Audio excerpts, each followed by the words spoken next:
جن لوگوں نے مغرب کا سفر کیا ہے، وہاں جہاز میں 12 کے بعد 14 نمبر سیٹ آ جاتی ہے، 13 نمبر سیٹ ہی نہیں ہوتی. یہ منحوس عدد ہے.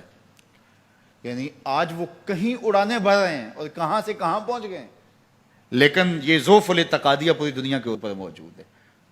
تاریخیں مخصوص ہیں کہ ان تاریخوں کو شادی کرو گے تو برکت ہوگی، اگر ان کے علاوہ کسی اور تاریخ میں شادی کرو گے تو ٹوٹ جائے گی. ہمارے ہاں بھی کچھ لوگ کہتے ہیں کہ سفر کے مہینے میں شادی ہو تو شادی کامیاب نہیں ہوتی، اور اگر کامیاب ہو بھی جائے تو اولاد نہیں ہوتی، اولاد ہو بھی جائے تو نیک نہیں ہوتی. عجیب فلسفہ ہے.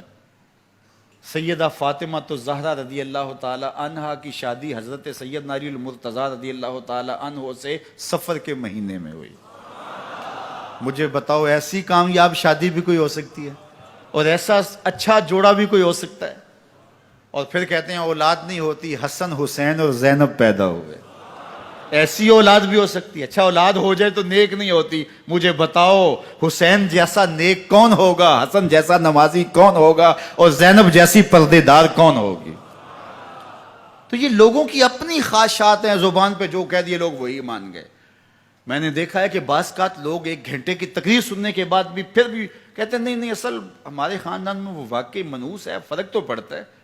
جب اللہ کے محبوب نے کہہ دیا لا تجارہ، کوئی منحوس نہیں ہے، نہ دنوں میں منحوس، نہ ساعتوں میں منحوس، نہ افراد میں منحوس، ہمارے الو بھی منحوس نہیں ہے. تمہارے اندر کی برائیاں ہیں جو مجسم ہو کے تمہارے سامنے آتی ہیں، اس لیے کوئی منحوس نہیں. ہمارے والدین نے بچپن میں ہی ہمیں یہ باتیں اچھی طرح سے ازبر کروائیں اور ہماری تربیت اس طرح کی کہ ہم الحمدللہ کبھی بھی ذوف الاعتقادی کا شکار نہیں ہوئے.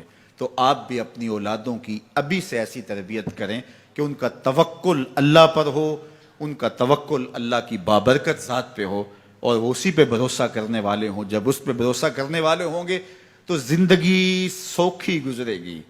کبھی مشکل آ بھی جائے گی تو پریشانی نہیں ہوگی کہ دیکھیے کبھی خنداں کبھی گریاں، کبھی اللہ کچھ عطا کرتا ہے کبھی کچھ عطا کرتا ہے. وہ محمود غزنوی کو بوڑھے لوگ محبوب تھے، لیکن سب سے زیادہ محبوب ایاز تھا. تو ایک دن اس نے اس کو خربوزہ دیا تو وہ چٹخارے لے کے کھا رہا تھا. بادشاہ نے چکھا تو وہ کڑوا تھا. کہا ایاز یہ تو کڑوا ہے. تو کہا کہ حضرت ہاں کڑوا ہے. تو کہا پھر تم مزے سے کھا رہے ہو. کہا ساری زندگی ساتھ سے میٹھی نعمتیں کھائی ہیں، آج ایک کڑوا مل گیا تو پھینک دوں. جب اس پہ توکل ہوگا تو کبھی تکلیف آئے گی تو بندہ کہے گا کوئی بات نہیں، جے سونا میرے دکھ وچ راضی تے میں سکھ نو چلے ڈاواں. تو بندہ کہے گا ٹھیک ہے کوئی بات نہیں ہے، یہ اس پہ بھی میں خوش ہوں.